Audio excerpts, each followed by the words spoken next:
సికింద్రాబాద్లోని doctor Narayana college of hotel మేనేజ్మెంట్లో 100% job guarantee 966365 365.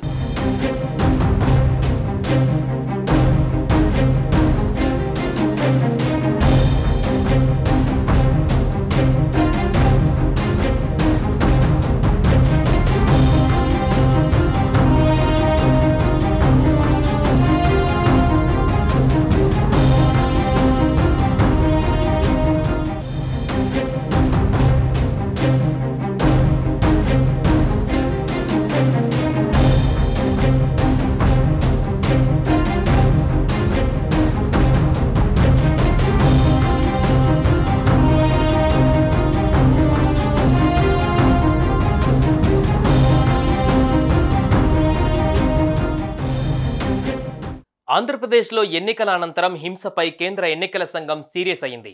అల్లర్లపై AP chief secretary DGP ఇచ్చిన వివరణతో పల్నాడు కలెక్టర్తో పాటు మొత్తం 15 మంది పోలీసు అధికారులపై చర్యలు తీసుకుంది. ఈ అధికారులందరిపైన శాఖాపరమైన చర్యలకు ఈసీ ఆదేశించింది. ఈ అల్లర్లపై సిట్ ఏర్పాటు చేసి 2 రోజులలోగా నివేదిక ఇవ్వాలని సిఎస్ డీజీపీలకు ఆదేశాలు జారీ చేసింది ఈసీ. ఎఫ్ఐఆర్ అప్డేట్ చేసి తగిన సెక్షన్ల కింద కేసులు నమోదు చేయాలని సూచించింది.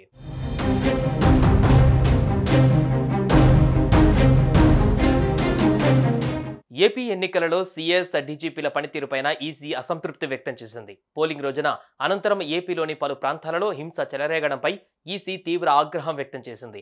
ఈ క్రమంలోనే 2 ఎస్పీలను సస్పెండ్ చేసింది.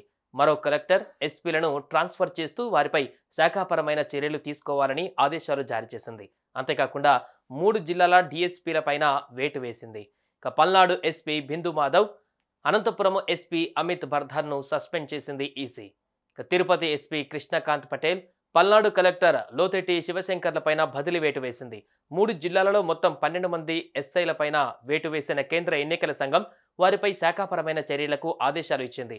వచ్చే 15 రోజుల పాటు కేంద్ర బలగాలను రాష్ట్రంలోనే కొనసాగించాలని కేంద్ర హోంశాఖను ఆదేశించింది. అలాగే 60 రోజులలోగా విచారణ పూర్తి చేసి తదుపరి చర్యల కోసం సిఫారసులతో నివేదిక ఇవ్వాలని సూచించింది.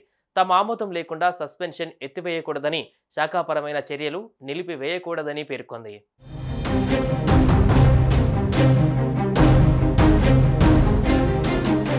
ఏపీలో పోలింగ్ పూర్తయిన రాత్రి మరుసటి రోజు పలు ప్రాంతాలలో తీవ్ర హింస చెలరేగింది. ప్రధానంగా తాడిపత్రి, మాచర్ల, తిరుపతిలో పెద్ద ఎత్తున అల్లర్లు జరిగాయి.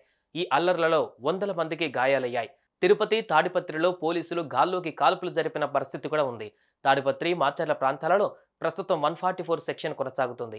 ఈ అల్లర్లను సీరియస్గా తీసుకున్న central election commission AP CS డీజీపీలను ఢిల్లీకి పిలిపించుకొని వివరణ తీసుకుంది.